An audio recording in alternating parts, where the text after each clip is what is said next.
Hi hello नमस्कार. माझ्या चॅनलवर तुमचं स्वागत आहे. तर मला आज ब्लाऊजला पायपिंग लावायची आहे, तर तुमच्यासोबत थोडंसं शेअर करावं म्हटले पायपिंग कशी लावायची. तर एकदम सिंपल पद्धतीनं मी तुम्हाला आज सांगणार आहे. मी तर एवढा प्रयत्न केला पायपिंग लावायचा, एवढं शिकले ना यूट्यूबचे व्हिडिओ बघून बघून.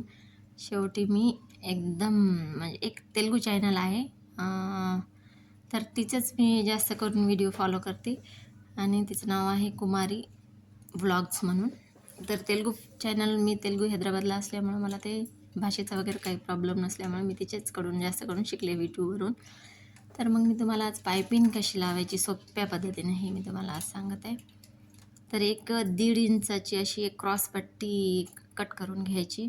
पायपिंगचे आजकाल हे असे क्लॉथ भेटतात आणि पेपर क्लॉथ किंवा असे शायनिंगमध्ये, सिंथेटिकमध्ये पण लावू शकता, पण थोडंसं असे शायनिंगमध्ये असलेले चांगले असतात. स्पेशल असं पायपिंगसाठीच ते क्लॉथ असतात. तर ते कपडा घेऊन मग असा क्रॉस कट करायच्या पट्ट्या, आपल्याला जेवढं नेक आहे तेवढं मेजरमेंट करून सगळं. आणि आपलं पूर्ण ब्लाऊज शिवून झाल्यानंतर कंप्लीट असं झाल्यानंतरच पायपिंगची मेजरमेंट घेऊन, म्हणजे आपलं नेक किती आहे, कधी कमी जास्त होऊ शकते, तर मग ते थोडंसं कट करायचं. आपलं जे साईज ब्लाऊज दिलेलं असते कस्टमरांनी, तर ते किती आहे त्याचा गळा आणि खालून किती आहे, किती पाहिजे उंची, लांबी, रुंदी सगळं व्यवस्थित करून तर ते पायपिंग शिवायला सुरुवात करायची. तर मी असं क्रॉस पट्टे जोडून घेतले आणि एका साईडनं असं फोल्ड मारून शिवून घेतलं.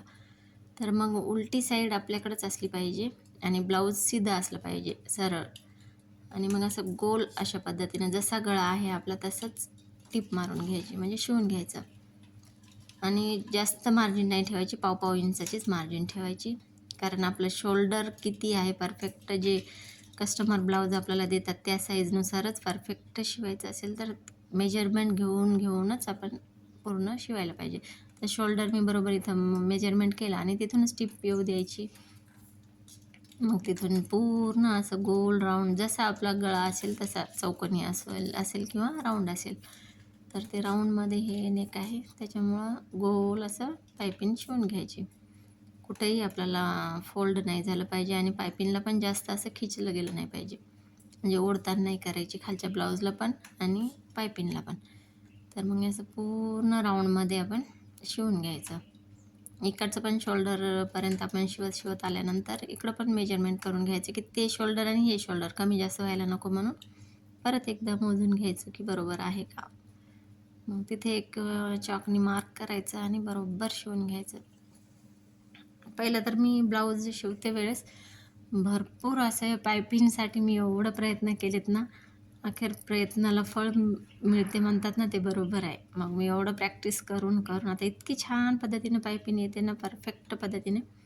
तर मग मी आता तसंच शिवते आणि मग अखेरीला शिवलेच. मी पहिलं उलटं पडत होती माझी पायपिंग, म्हणजे शिवत होते गोल पण येत होती, पण काय माहिती माझं मला समजत नव्हतं की असं का होते. म्हणून मी खूप प्रयत्न करून अखेरीला लास्ट सक्सेस झालं. तर मग हे शिवून घेतले आणि पूर्ण मग आता राऊंड जिथं जिथं आहे आपल्या गळ्याचं तिथं कट्स मारायचे. आणि एक्स्ट्रा कपडा वगैरे वाटत असेल ते पायपिंगमध्ये यावं नाही म्हणून कट करून घ्यायचं. व्यवस्थित कट करून घेतल्यानंतर कट्स मारून घ्यायचे गळ्याला पूर्ण असे राऊंड नेकमध्ये. आणि शोल्डरचा भाग थोडाफार कमी जास्त होत असते, कट करायचा थोडा.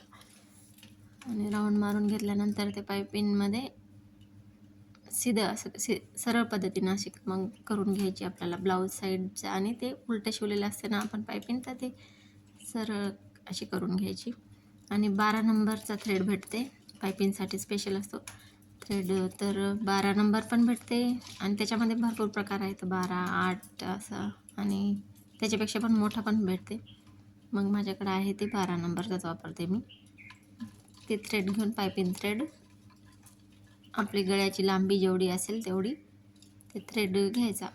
आणि मग एकदम असं टोकाला आपण व्यवस्थित ते थ्रेड ठेवून घ्यायचा, जसं व्हिडिओमध्ये मी दाखवत आहे तसं ठेवून घ्यायचं. आणि वरच्या बाजूचे जे आहे ते बरोबर समोरून असेल, तिथं समोर कसं आपल्या गळ्याचा भाग जास्त असतो थोडा येते शिवण्यामध्ये, ते कट करून घ्यायचा. आणि नंतर थोडंसं फोल्ड करत एकदम हळूवारपणे शिवायचं, कारण तिथं जाड होते थोडंसं स्टार्टिंगला. तर ते बरोबर करून घ्यायचं आणि एक अशी हळूनच टीप घ्यायची मारून, म्हणजे त्याच्यावर शिलाई आली पाहिजे चांगले.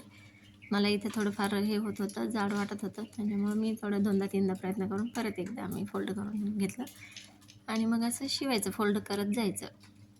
खालचा भाग आणि पायपिंगचा भागमध्ये ती दोरी बसली पाहिजे आणि त्या दोरीच्या आणि कपड्याच्या मध्ये बरोबर आपली तिथेशीच टीप आली पाहिजे, बारीक अशी. मग ती दोरी आपल्याला दिसल्या जाते बाहेर. सिल्वर कलरचं पण असं पायपिंगचे क्लॉथ भेटते हे असे कपडे, आणि गोल्डन कलरचे आपल्याला ज्या म्हणजे ब्लाऊजच्या अकॉर्डिंग जसं आपल्याला पाहिजे तसं कॉम्बिनेशनमध्ये पाहिजे असेल तर तसं पण आपण तसा कपडा घेऊन आपण पायपिंग वापरू शकतो. तर मग हे सगळं असं व्यवस्थित शिवून घ्यायचं आणि बारीक असं जास्त मोठी असं हे नाही करायचं. बघा माझी किती छान आली. आणि राऊंडमध्ये शिवायचं, जसं आपल्या गळ्याचा आकार आहे तसंच शिवत शिवत जायचं असं हळूहळू लास्टपर्यंत. आणि जास्त नाही घ्यायचं, थोडं थोडं थोडं घ्यायचं, म्हणजे 2-2 इंचाच्या अंतरावर थोडं थोडं घेतलं का आपला दोरा लूज पण येत नाही आणि त्याच्यावर बरोबर दाब बसतो. तर मग हे ब्लाऊज शिवून झाल्यानंतर माझ्याकडे दुसरे पण ब्लाऊज 2-4 कट करून ठेवले होते, पण मग ह्याच असे सारखे सारखे ब्लाऊज काय दाखवा म्हणून मी शूटिंग नाही केले आणि शूट करून नाही ठेवले, कारण एखादं वेगवेगळं पार्ट ब्लाऊजचं दाखवलं तर बघण्याला पण थोडंसं आवड वाटते आणि माझे व्ह्यूज वाढतील नाही वाढतील हे तर मला माहीत नाही, पण मला एक व्हिडिओ टाकायला खूप मजा वाटते आणि मी रोज एक तरी व्हिडिओ अपलोड करावं म्हणून ठरवलेलं आहे. तर असं रोज 1-2 तर ब्लाऊज मी काढते. तर मग थोडंसं नवीन वाटलं मला तर शूट करून ठेवून मग अपलोड करावं वाटतं. असं मी पूर्ण आता बघेल राऊंडमध्ये शिवून घेत आहे. असे दोरी खिचली नाही पाहिजे, म्हणजे ताणली नाही गेली पाहिजे दोरी पण आणि ते क्लॉथ पण. एकदम स्मूथली अशी थोडं थोडं शिवून घ्यायचं, म्हणजे साफ असं बसते. आणि बुटीकला कसं शिवतात आपण त्यांच्या जर हात बसलेला असतो, आपण पण प्रॅक्टिस करून करून सेम त्यांच्यासारखंच आपल्याला पण येऊ शकते. मी तर असंच यूट्यूबमध्ये बघून बघून शिकले आणि एकदम परफेक्ट ब्लाऊज येतात मला आता. मलाच ब्लाऊज शिवणं होत नाही, तेवढे कस्टमर येत राहतात.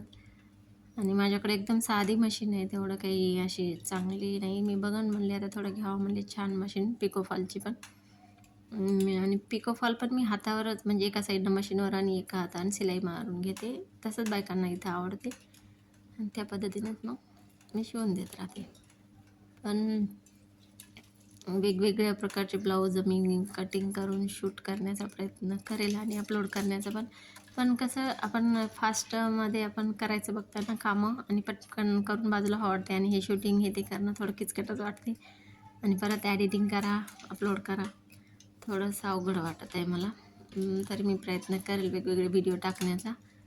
तुम्हाला आवडत असेल तर बघा आणि मला सबस्क्राईब करा, लाईक करा.